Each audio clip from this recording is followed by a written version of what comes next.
నమస్తే, welcome to political picture. దానవీర సూరకర్ణ సినిమాలో అన్న ఎన్టీఆర్ దుర్యోధనుడు ఆయనే, కర్ణుడు ఆయనే, కృష్ణుడు ఆయనే. 3 పాత్రల్లోనూ ఇరగదీశారు.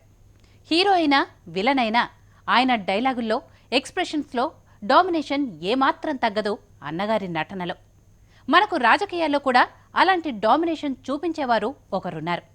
హోదా అడిగినప్పుడు ఎలా అల్లాడించారో, అది కుదరదని చెప్పినప్పుడు కూడా అదే రేంజ్లో గర్జిస్తున్నారు. అప్పుడు హీరో, ఇప్పుడు విలన్. కానీ ఎక్స్ప్రెషన్లో మాత్రం తేడా లేదు. సబ్జెక్ట్ ఏదైనా సరే మాటలను మెషిన్ గన్లో లోడ్ చేసి బుల్లెట్ల వర్షం కురిపించేస్తారు. గోడ కొట్టిన బంతి తిరిగొచ్చినంత వేగంగా ఆయన దగ్గర నుంచి ప్రశ్నలకు సమాధానాలు వచ్చేస్తాయి. ప్రాసతో ప్రయాస పడకుండా పంచ్లు నాన్ స్టాప్గా వేసేస్తారు. ఇప్పటికీ పంచకట్టు మెయింటైన్ చేసే ఆ పంచ్ వీర సూరకర్ణ వెంకయ్యనాయుడుపై నేటి పొలిటికల్ పిక్చర్.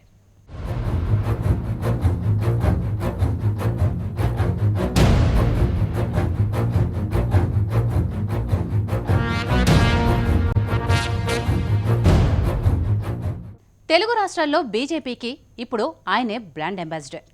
కేంద్ర ప్రభుత్వానికి ఆయనే ప్రత్యేక ప్రతినిధి. మోడీ సాబ్పై మాట పడనివ్వని కమలపుత్రుడు. పుట్టింది నెల్లూరు, పలుకుబడి హైదరాబాద్లో, చక్రం తిప్పేది ఢిల్లీలో. అది హోదా అయినా, ప్యాకేజ్ అయినా. ఇప్పుడు హాట్గా నడుస్తున్న నోట్ల రద్దయినా సరే తాము చేసిందే కరెక్ట్, ఆయన చెప్పేదే పర్ఫెక్ట్. వాదించలేక అవతలి వాళ్ళు రిటైర్ హార్ట్ అవ్వాల్సిందే గాని ఆయన మాత్రం అవుట్ అయ్యే సమస్య లేదు. హోదా విషయంలో అవుట్ అయినా నాట్ అవుట్ అంటూ నాన్ స్టాప్గా వాదిస్తూనే ఉన్నారు. ఆంధ్రప్రదేశ్ విభజన అయిపోయింది. 10 జన్పథ్లో సోనియా తలూపగానే అంతా అయిపోయింది. లోక్సభలో రచ్చ అయినా గాని తలుపులు మూసి మరీ పని కానిచ్చేశారు. ఇక మిగిలిందేంటి అనుకునే టైంలో నేనున్నానంటూ వచ్చారు వెంకయ్యనాయుడు. ఏపీకి ఏమీ ఇవ్వకుండా విభజన చేస్తే భజన చేయడానికి సిద్ధంగా లేమంటూ గర్జించారు. ఏపీకి ప్రత్యేక హోదా ఇవ్వాలని, అది కూడా 10 ఏళ్ల పాటు ఇవ్వాలని, అప్పుడే అది కోలుకుంటుందని అల్టిమేటం ఇచ్చారు. ఎన్నికల ఆదుతాలో ఉన్న కాంగ్రెస్ తర్జన భర్జనలు పడి మన్మోహన్ గారితో ప్రకటన ఇప్పించేసింది. హోదా 5 ఏళ్లని పెద్ద ఆయన ప్రకటించేశారు. 5 కాదు 10 అడిగాను కదా అని నాయుడు గారు గట్టిగా అడిగినా చివరకు ది ఎండ్ కార్డ్ వేసేశారు. Union budget 2014-15. Sir, these additional announcements will demonstrate our steadfast commitment to not just the creation of the land, but also the continued prosperity and welfare of Sri Sir, I beg to move the bill passed by the Lok Sabha to take into consideration and pass. అలా నాయుడు గారి నోటి నుంచి బయటపడ్డ ప్రత్యేక హోదా వ్యవహారం senior రాజకీయ నేతలకు, నిపుణులకు, మేధావులకు తప్ప సామాన్యుల్లో చాలా మందికి తెలియదు. ఆయన పుణ్యమా అని ఇప్పుడు బుడ్డోళ్లకు కూడా తెలిసిపోయింది. ఆంధ్రప్రదేశ్ కు అదే ఆధారమనే సెంటిమెంట్ బలంగా నాటుకుపోయింది. ఎన్నికలు జరిగి ఫలితాలొచ్చిన తర్వాత కేంద్రంలో చాలా మార్పులొచ్చాయి. దారుణంగా ఫెయిల్ అయిన యూపీఏ ఎఫెక్ట్ కు మోడీ మార్కు ప్రచారం తోడవడంతో బీజేపీకి భారీగా మెజారిటీ వచ్చింది. ఆఖరికి మిత్రుల మాట వినకపోయినా సర్కార్ నడిచేంతగా వచ్చేసింది.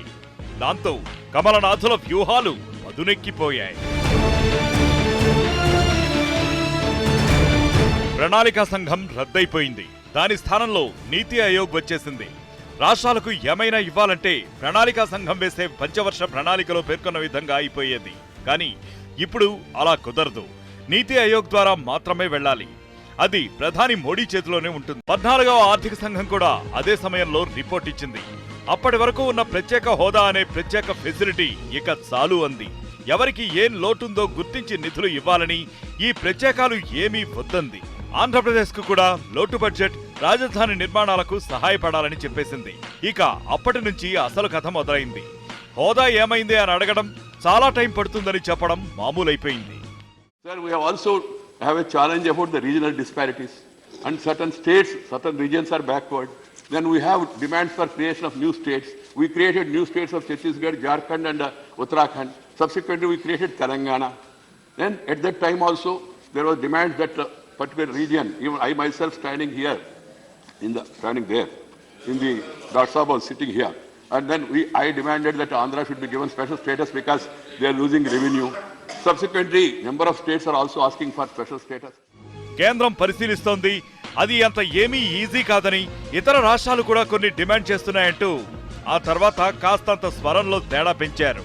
నామగర్భంగా చెప్పబడ్డా నీతి ఆయోగ్కి నివేదించున్నారు. నీతి ఆయోగ్ దాన్ని పరిశీలిస్తుంది. పరిశీలించిన తర్వాత తప్పనిసరిగా నిర్ణయం తీసుకోవడం జరుగుతుంది. అంటే దాచిపెట్టాల్సిన విషయము, మొహమాటపడాల్సిన విషయం కూడా ఏం లేదు. ప్రజలు కోరుకున్న దానికన్నా ఇంకా ఎక్కువ స్థాయిలో, వాళ్ళు ఆశించిన దానికన్నా ఎక్కువ స్థాయిలో అభివృద్ధి జరిగేదానికి కేంద్రం తన వంతు కృషి తాను తప్పనిసరిగా చేస్తుంది. నేను ఇందాక చెప్పాను, నియమ నిబంధనలు దేశానికి అంతా వర్తించండి సూత్రాలు, వాటిని కూడా దృష్టిలో పెట్టుకొని తెలుగు రాష్ట్రాలకి కేంద్రం సహకారం చేస్తుంది. ఇక ఏపీకి హోదా ఇప్పట్లో రాదని వచ్చే ఎన్నికల దాకా నానబెట్టి అప్పుడు ఇస్తారనే ప్రచారం మొదలైంది. అప్పటికే విభజన దెబ్బకు పడిపోయిన కాంగ్రెస్ ఇదే ఆధారంగా లేచి నిలబడాలనే ప్రయత్నం మొదలెట్టింది. అందుకే అటు పార్లమెంట్లోనూ బయట పోరు ప్రారంభించింది. అయినా సరే వెంకయ్య స్వరంలో మార్పు రాలేదు, తొణకలేదు, వెనకలేదు. అదే స్థాయిలో సమాధానాలు ఇస్తూ పోయారు. చివరకు తాగుడు మూతలన్నీ ముగిసి ఒక ఫైన్ డే హోదా ఇవ్వడం కుదరదని కమలనాథులు కుండ బద్దలు కొట్టేశారు. Now, 5 of those are really clarifications which are covered by the Act itself. There is no dispute, which are going to be implemented. With regard to the 6th, a legitimate dispute or an issue had arisen. Because after the statement came the report of the 14th Finance Commission, which said that only special dispensation for hill states and northeast states, and all others are to be compensated only by way of the additional revenue grant if there is a shortfall, and by the horizontal sharing of 42%. So 42 plus revenue deficit will take care of it. That's what the Finance Commission said, and we are only saying special provision only with regard to northeast and the hill states. రాజ్యసభలో ఓ range లో పోరాడి సాధించిన హోదా హామీని తామే స్వయంగా అమలు చేయడం కుదరదని బీజేపీ చెప్పడంతో రాజకీయంగా దుమారం రేగింది. ఏపీలో ఆందోళనలు మొదలయ్యాయి. ప్రజలు రోడ్డెక్కనప్పటికీ అందరిలోనూ అదే ఆలోచన, బీజేపీ ఇలా చేసిందేంటని. అసలు ఇప్పుడు వెంకయ్య నాయుడు ఏమంటారోనని అందరూ ఎదురు చూశారు. కొన్నాళ్లు మౌనం పాటించిన వెంకయ్య నాయుడు తర్వాత తనదైన స్టైల్లో ఎదురుదాడికి దిగారు. అప్పుడు ఉంది కాబట్టి అడిగాం, ఇప్పుడు 14వ ఆర్థిక సంఘం లేదు అంటోంది, ఏం చేస్తాం? దాన్ని పార్లమెంట్ ఆమోదించింది, ఎవ్వరూ ఏం చేయలేం, సిస్టమ్ మారిపోయింది, ఉన్న సిస్టంలోనే రాష్ట్రానికి ఏం కావాలో తెచ్చుకుందామంటూ నాయుడు గారు సింపుల్ గా సీన్ మార్చేశారు. మరి పార్టీ ఏం నిర్ణయిస్తే అదే ఆయనకు భగవద్గీత కదా. అందుకే ఆయన గీత దాటకుండా మనకు గీతోపదేశం చేసేశారు. వారిద్దరూ మంచి ఫ్రెండ్స్. 2 పార్టీల మధ్య స్నేహం కొనసాగటానికి వీరిద్దరి ఫ్రెండ్షిప్ మునిగిపోకుండా ముందుకు వెళ్లటమే కారణమంటారు. వెంకయ్యనాయుడు గారు మన రాష్ట్రానికి కొండంత అండగా నిలబడ్డారని చంద్రబాబు నాయుడు గారు ఆయనపై పొగడ్తలు వెదజల్లుతారు. అసలు చంద్రబాబు నాయుడు అద్భుతంగా పనిచేస్తున్నారంటూ వెంకయ్య గారు ప్రశంసల జల్లు కురిపిస్తారు. హోదా వ్యవహారం టీడీపీ బీజేపీల మధ్య వైరం తెస్తుందని కొందరు భావించారు. మరి వీరిద్దరి స్నేహాన్ని కూడా బీటలు వార్తాయేమోనని కొందరు అంచనాలు వేశారు. కానీ బీటలు కాదు కదా, వారి స్నేహం కోట గోడను కూడా ఈ వివాదం తాకలేకపోయింది. అటు ఆంధ్రప్రదేశ్, ఇటు తెలంగాణ, ఓవరాల్ గా ఉమ్మడి ఆంధ్రప్రదేశ్ లో బీజేపీతో టీడీపీ స్నేహం వెనుక బాబు వెంకయ్య స్నేహం ఉందని అంటూ ఉంటారు. స్థానికంగా కమలనాథులు కొందరికి ఇష్టం లేకపోయినా టీడీపీతో పొత్తు కొనసాగించాల్సి వచ్చిందని ఓపెన్ గానే విమర్శిస్తారు. అసలు టీడీపీ వల్లే తాము ఎదగకుండా నష్టపోయామని బీజేపీ నేతలు రుసరుసలాడుతుంటారు. కాకినాడ తీర్మానం ప్రకారం విభజనకు వెళ్లకుండా ఆపింది ఈ నాయుడులిద్దరేనని ప్రచారం కూడా ఉంది. 2014 ఎన్నికలప్పుడు తెలంగాణలో టీడీపీతో పొత్తు వద్దన్నా ముందుకు వెళ్లింది వెంకయ్యనాయుడు వల్లేనని స్థానిక బీజేపీ నేతలు ఆఫ్ ది రికార్డ్ కామెంట్ చేస్తుంటారు. తెలంగాణకు అనుకూలమైన నష్టపోయామని వాపోతుంటారు. అటు ఏపీలోనూ ఇదే ట్రెండ్ మొదలైంది. బీజేపీ కేంద్రంలో అధికారంలోకి వచ్చాక అటు టీడీపీకి కేంద్ర మంత్రి పదవులు, ఇటు రాష్ట్రంలో బీజేపీకి 2 మంత్రులు వచ్చారు. మెల్లగా ఇద్దరి మధ్య డామినేషన్ వార్ మొదలైంది.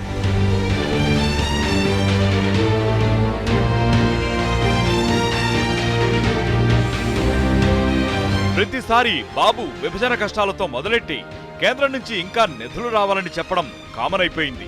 దీన్ని అడ్డుకోవాలని బీజేపీ వారు భావించారు. అందుకే తాము చాలా ఇచ్చామని, వాటికి లెక్క చెప్పాలని, రాష్ట్రానికి మేం కాకపోతే ఇంకెవరు చేస్తారంటూ వాదించారు. ఇవాళ నేను ప్రజలకి అభ్యర్థి చేసేది విజ్ఞప్తి చేసేది ఏమిటంటే, ఇన్ని కోట్లు రాష్ట్ర ప్రభుత్వానికి కేంద్ర ప్రభుత్వం ఇస్తున్నటువంటి సందర్భంలో ఆ నిధులు సరి అయినటువంటి పద్ధతిలో వినియోగించుకోవాల్సినటువంటి బాధ్యత ప్రభుత్వం మీద ఉన్నప్పుడు ఎవరైతే ఈనాడు ప్రత్యేక హోదా కావాలి అని చెప్పి అంటున్నారో ఈ నిధులన్నీ కూడా రాష్ట్ర అభివృద్ధికి కేటాయించినటువంటి నేపథ్యంలో అవి సరిగ్గా వినియోగిస్తున్నారా లేదా అనేటువంటి విషయం మీద కూడా వారి బాగుంటుందని చెప్పి నా యొక్క ఆలోచన. ప్రత్యేక హోదా అన్ని పదాన్ని వాడలేకపోవచ్చు, కానీ అన్ని విధాలా కూడా దాని కింద వచ్చేటువంటి వెసులుబాట్లు కావచ్చు, సహకారం కావచ్చు రాష్ట్ర ప్రభుత్వానికి అందివ్వడానికి ఈనాడు కేంద్ర ప్రభుత్వం సన్నద్ధంగా ఉన్నటువంటి విషయాన్ని ప్రతి ఒక్కరూ గుర్తించాలి అని చెప్పి నేను ప్రతి ఒక్కరిని కూడా నేను విజ్ఞప్తి చేస్తున్నాను. పోలవరం ప్రాజెక్టు గురించి కూడా ఇదే రకమైన కమెంట్స్ చేశారు. తామిచ్చిన నిధులు పక్కదారి పడుతున్నాయని, అసలు జాతీయ ప్రాజెక్ట్ అంటే రాష్ట్ర ప్రభుత్వమే ఎలా నిర్వహిస్తుందని కూడా ప్రశ్నించారు. ఇంకేముంది, బీజేపీ టీడీపీల మధ్య వార్ మొదలైంది. ఇక వారు విడిపోతారంటూ ప్రచారం జరిగింది. కానీ చంద్రబాబు నాయుడు, వెంకయ్య నాయుడుల స్టైల్, ట్రెండ్ మాత్రం మారలేదు. తెలుగు ప్రజల యొక్క అదృష్టం, ఎన్నో కష్టాలు వచ్చినా నష్టాలు వచ్చినా, మనకి విభజన సందర్భంగా అన్యాయం జరిగినా రోజు అన్యాయాన్ని గురించి మాట్లాడుకుంటూ బాధపడితే ప్రయోజనం లేదు. ఉన్న అవకాశాన్ని అందిపుచ్చుకొని కేంద్ర సహకారం తీసుకొని మంచి ప్రణాళిక రచించుకొని ముందుకు వెళ్ళవలసి ఉంది. ఆ శక్తి, ఆ సామర్థ్యం, ఆ యుక్తి, ఆ ఓర్పు, నేర్పునటువంటి వ్యక్తి నారా చంద్రబాబు నాయుడు ఇవాళ ఆంధ్రప్రదేశ్కి ముఖ్యమంత్రిగా ఎన్నిక కావడం మనందరికీ కూడా సంతోషకరం అని చెప్పని మనం చేస్తున్నాను. ఈ క్లిష్ట సమయంలో ఈ సవాళ్లు అధిగమించే శక్తి, యుక్తి, ఓర్పు, నేర్పు చంద్రబాబు నాయుడుకి ఉన్నాయి. చంద్రబాబు నాయుడికి కేంద్రం తన వంతు సహకారం తప్పనిసరిగా అందిస్తుంది. ప్రజలు కూడా కాస్త విశాలంగా ఆలోచించి ఈ తప్పుడు ప్రచారాల్లో పడకుండా మనందరం కూడా ఆలోచించుకొని కలిసికట్టుగా రాష్ట్ర అభివృద్ధి కోసం పనిచేయాలి. వెంకయ్యనాయుడు గారిని మనస్ఫూర్తిగా అభినందిస్తున్నాను. ఈరోజు మీరు ఒక్కసారి ఆలోచిస్తే, ఆ రోజు లోకసభలో బైఫర్కేషన్ బిల్లు వచ్చినప్పుడు మొత్తం లోకసభ తలుపులన్నీ మూసేసి టీవీ కూడా ఆఫ్ చేసి ఇష్టానుసారంగా ఏకపక్షంగా ఆ రోజు బిల్లు పాస్ చేశారు. నాకు కూడా చాలా ఆవేదన కలిగింది, బాధ కలిగింది. ఎందుకంటే వాళ్ళ ప్రవర్తించిన తీరు చాలా బాధాకరం. అలాంటి పరిస్థితిలో రాజ్యసభకు వచ్చినప్పుడు వెంకయ్య నాయుడు అభిమన్యుడు మారిగా ఆ రోజు రాజ్యసభలో పోరాడి, ఈ రోజు స్పెషల్ స్టేటస్ గానే మిగిలిన విషయాలు ఏవైనా ఉన్నాయంటే ఆ రోజు వెంకయ్య నాయుడు గారు, అరుణ్ జైట్లీ గారు పోరాడిన ఫలితాలని చెప్పే విషయం మనం గుర్తుపెట్టుకోవాల్సిన అవసరం ఉంది. నాకు ఒక నమ్మకం ఉంది, వెంకయ్య నాయుడు గారు ఢిల్లీలో ఉన్నంత వరకు ఆంధ్ర రాష్ట్రానికి ఎట్టి పరిస్థితుల్లో అన్యాయం జరగనేది నా నమ్మకం అని చెప్పి కూడా నేను మీకు తెలియజేస్తున్నాను. ఏపీలో టీడీపీని పక్కకు పెట్టి కేంద్రంలో ఉన్న అధికార సాయంతో పలుకుబడి పెంచుకోవాలి. పార్టీ స్వతంత్రంగా ఎదగాలని, 2019 నాటికి బీజేపీయే ఆధిపత్యం చూపించాలనే వ్యూహం మొదలైందనే టాక్ వినపడింది. దీనికి వెంకయ్య నాయుడు అడ్డుపడుతున్నారని, అందుకే ఆయనను ఏపీ రాజకీయాల్లో వేలు పెట్టొద్దని హెచ్చరించారని కూడా చెప్పుకున్నారు. బీజేపీ నేతలు ఫైర్ అయ్యే స్టైల్ చూసి అది నిజమేనా అనిపించింది. హోదా వ్యవహారం హీటెక్కిన కొద్దీ ఇద్దరి మధ్య ఆ వాతావరణమే కనపడింది. బీజేపీ పవన్ కళ్యాణ్ ను ముందు పెట్టి టీడీపీకి చెక్ పెడుతుందని, ప్రత్యామ్నాయంగా ముందుకొస్తుందనే వ్యూహం అమలవుతోందని ప్రచారం జరిగింది. హోదా ఇవ్వకపోతే వ్యతిరేకతను బీజేపీ ఖాతాలో వేసి టీడీపీ ఎదురు తిరుగుతుందని, ఇద్దరి మధ్య చెడిపోతుందనే టాక్ కూడా వినపడింది. వైసీపీ సైతం పదే పదే టీడీపీ కేంద్రం నుంచి బయటకు రావాలనే డిమాండ్ వినిపించింది. కేంద్రం చేసింది సరిగ్గా చేయలేదు అని చెప్పి మీరు అనుకుంటా ఉంటే ఎందుకు మీరు కేంద్రంలో మీ మంత్రులను కొనసాగిస్తున్నారు అని చెప్పి అందరిని అడుగుతా ఉన్నా. ఎందుకు మీరు బీజేపీకి చెందిన మంత్రులు మీరు ఇక్కడ ఎందుకు పెట్టుకున్నారు అని చెప్పి అడుగుతా ఉన్నా నేను. ఎంత జరుగుతున్నా వెంకయ్య నాయుడు మాత్రం మాట్లాడలేదు. టెక్నికల్ అంశాలనే పదే పదే వినిపించారు. ఇక వెంకయ్య నాయుడు ఢిల్లీకే పరిమితమని, పరిస్థితులు ఆయన చేతిలో లేవని, టీడీపీ బీజేపీల మధ్య దూరం పెరిగిపోతోందనే ప్రచారం జోరందుకుంది. కానీ అలా జరిగితే ఆయన వెంకయ్య నాయుడు ఎలా అవుతారు? కట్ చేస్తే సీన్ మళ్లీ నాయుడు గారిదే అయింది. పవన్ పంచులు విసరడంతో ప్యాకేజీ టకటకా తయారైపోయింది. ఇక మళ్లీ వెంకయ్య నాయుడు గారి సోలో పర్ఫార్మెన్స్ మొదలైంది. ప్యాకేజీయే సో బెటర్ అంటూ ఆయన సోలో సాంగ్ అందుకున్నారు. అదే పాటను చంద్రబాబు చేత కూడా పాడించేశారు. పవన్ అవి పాచిపోయిన లడ్డూలన్నా సరే, కాదు ఆ లడ్డూలెంత తీయవో మీకేం తెలుసంటూ తన వాదనకు పదును పెట్టారు. ఈ పంచ్ ఫలక్నామాకే పంచ్లా అంటూ మళ్లీ పంచకట్టుతో ఏపీలో తన పంచ్లను సుడిగాలిలా తిప్పేస్తున్నారు. పవన్ కళ్యాణ్ తిరుపతిలో సడన్ గా సభ పెట్టి హోదా ఇవ్వకపోతే ఏం చేయాలో తెలుసంటూ వార్నింగ్ ఇచ్చేశారు. స్వతంత్రంగా రాజకీయ బరిలోకి దిగుతున్నట్లు సిగ్నల్ ఇచ్చారు. దీంతో టీడీపీ బీజేపీలో కలవరం మొదలైంది. ఎంపీలు పోరాటాలు చేయలేని పక్షంలో అప్పుడు మీ అందరి సహకారంతో మీ అందరి ఆలోచనలు తీసుకొని మీ అందరి అనుమతి తీసుకొని అప్పుడు రోడ్ల మీదకి వచ్చి ఎలా ఉద్యమాలు చేసి ఎలా సాధించుకోవాలో అప్పుడు నిర్ణయం తీసుకుంటాం. ఇక పవన్ స్పీచ్ నే వెంకయ్య నాయుడు వాడేశారు. ఢిల్లీ పెద్దలకు ఆ ఎఫెక్ట్ ఎలా ఉంటుందో వివరించేశారు. మనం స్టెప్ ముందుకు వేయకపోతే ఆ తర్వాత వేసిన ప్రయోజనం ఉండదని తేల్చి చెప్పారు. విపక్షాలన్నీ భగ్గుమన్నాయి. పవన్ సైతం అవి పాచిపోయిన లడ్డూలన్నారు. ప్యాకేజీని చంద్రబాబు ఒప్పుకోకూడదని హెచ్చరించారు. माननीय वेंकैया नायडू जी, आप और आपके बीजेपी पार्टी ने मिलके दिया दोनों हाथों में लड्डू, बहुत बड़ा मोतीचूर का लड्डू. మొదట చంద్రబాబు కూడా డైలమాలో ఉన్నట్లు కనిపించారు. ఆ తర్వాత ఆయన కూడా ప్యాకేజీ మంచిదేనని కితాబీ ఇచ్చేశారు. కష్టాల్లో ఉన్న రాష్ట్రానికి ప్యాకేజీ చాలా బెటర్ అంటూ క్లారిటీకి వచ్చేశారు. ఇది రాష్ట్రంలో ప్రతి ఒక్కరూ అడిగే విషయం, ఇది కావాలని.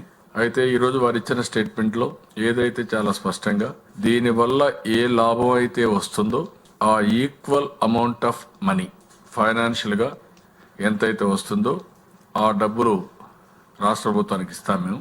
అది ఈఏపీ ద్వారా బారో చేసుకోవచ్చు. ఆ ఈక్వలెంట్ అమౌంట్కి ప్రాజెక్టులు అన్నీ కూడా ఈఏపీలో తీసుకుంటే ఆ డబ్బులు మేము గ్యారంటీ ఇచ్చి ఆ డబ్బుల యొక్క ఇది మేమే రీపే చేసుకుంటామని రెండో హామీ ఇచ్చారు. ఈ రెండు ప్రధానమైన హామీలు. హోదా ఇవ్వకుండా ప్యాకేజీ ఇస్తే బీజేపీపై వ్యతిరేకత వస్తుంది. దీన్ని ఒప్పుకుంటే టీడీపీ పైన వ్యతిరేకత వస్తుంది.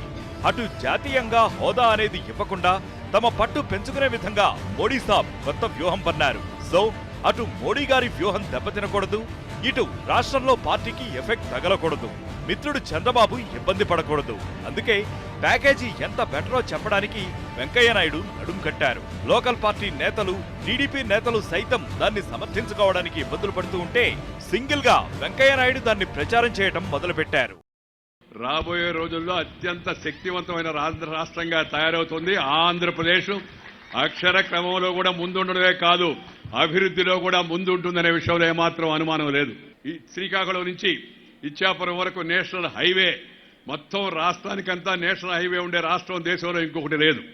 రెండవది, మొత్తం రాష్ట్రానికంతా ఈ పక్క నుంచి ఆ పక్క దాకా రైల్వే లైన్ ఉంది. దేశంలో ఏ రాష్ట్రానికి లేదు. అలాగే సముద్రం అంతా కొర ఉంది. ఆ కొరత అంతా సముద్ర తీరాన్ని అంతా కూడా అనేక ఓడరేవులు వచ్చాయి. రాబోయే రోజుల్లో ఇంకా ఓడరేవులు కూడా వస్తాయని చెప్పని ఈ సందర్భంగా మీ అందరికీ మనవి చేస్తున్నాను.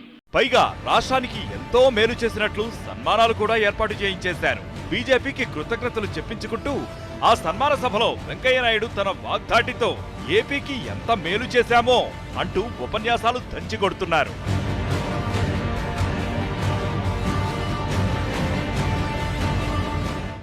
అసలు ఏ కేంద్ర ప్రభుత్వమైనా చట్టంలో ఉన్నా సరే వాటిని ఇంత స్పీడుగా అమలు చేసిందా? 2.5 ఏళ్లలో ఇన్ని కేటాయింపులు, ఇన్ని నిధులు ఎవరైనా ఇచ్చారా అంటూ వెంకయ్య నాయుడు సవాల్ చేస్తున్నారు.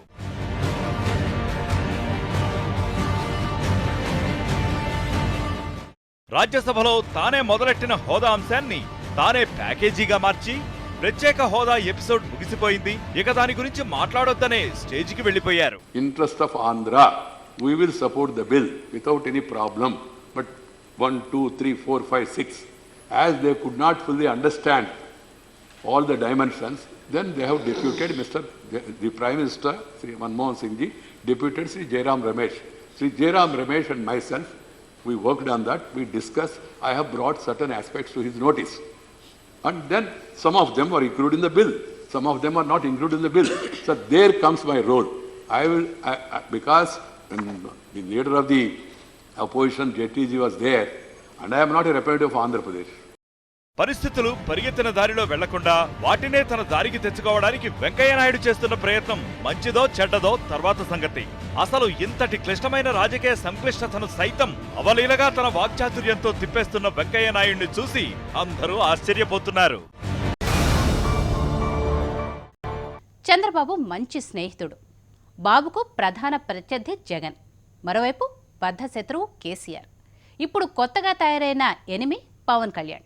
ఇందులో ఎవరైనా ఎప్పుడైనా బీజేపీతో కలిసే అవకాశాలను అంటిపెట్టుకున్నారు.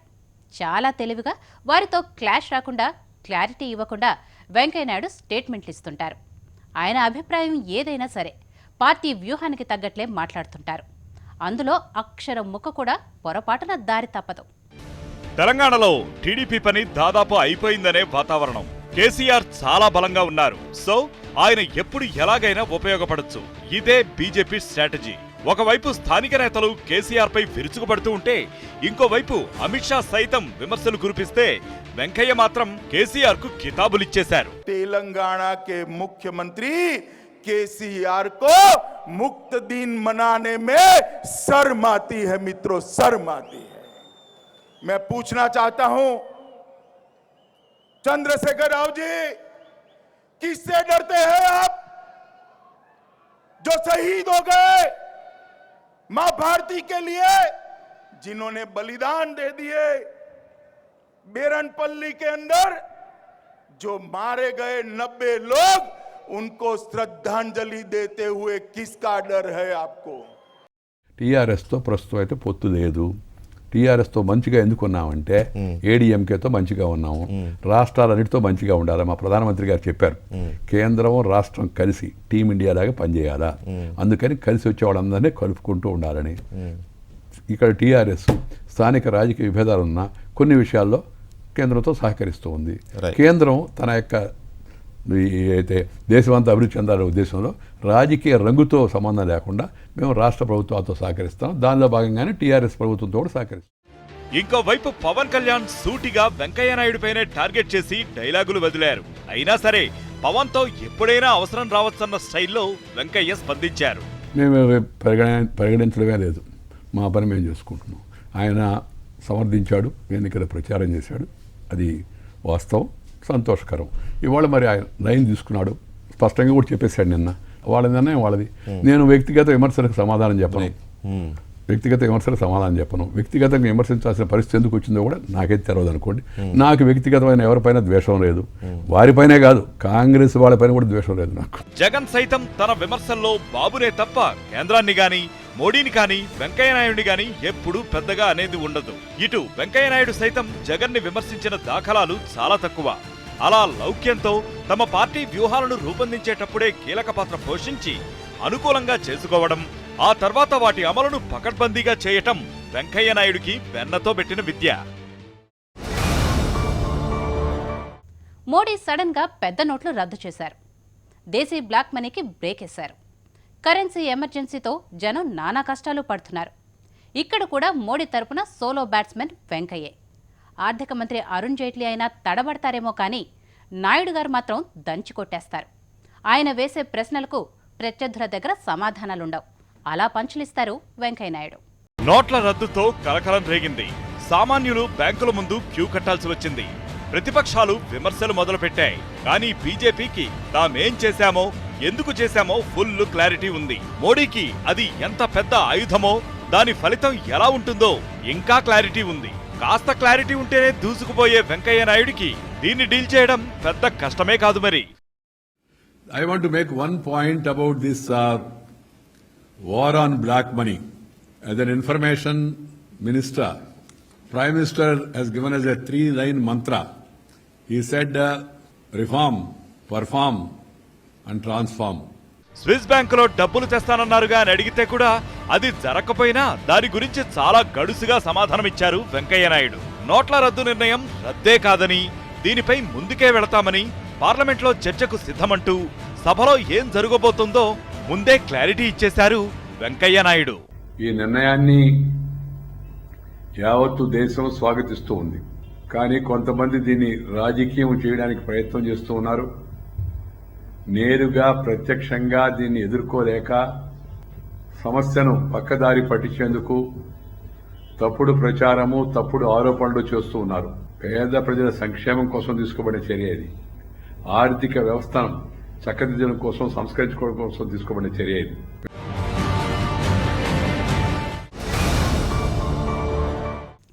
సబ్జెక్ట్ నువ్వు చెప్పినా సరే, నన్ను చెప్పమన్నా సరే, ప్లేస్ నువ్వు చెప్పినా సరే, నన్ను చెప్పమన్నా సరే, ఎనీ సెంటర్ సింగిల్ హ్యాండ్తో డీల్ చేసేస్తా, పంచ్ డైలాగులతో పేల్చి పారేస్తా అంటూ వెంకయ్య నాయుడు తన వాగ్దాటితో ప్రత్యర్థులను చెదరగొట్టేస్తున్నారు. ఆయన మాటల్లో నిజానిజాల సంగతి పక్కన పెడితే తాను నమ్ముకున్న పార్టీని, తన నాయకత్వాన్ని ఆయన సమర్థించుకునే తీరు మాత్రం ఎవరికైనా మెచ్చుకోవాలనిపిస్తుంది. మరి వెంకయ్యనాయుడు గారి వాదనలను ప్రజలు ఒప్పుకుంటారో లేదో 2019లోనే తెలుస్తుంది.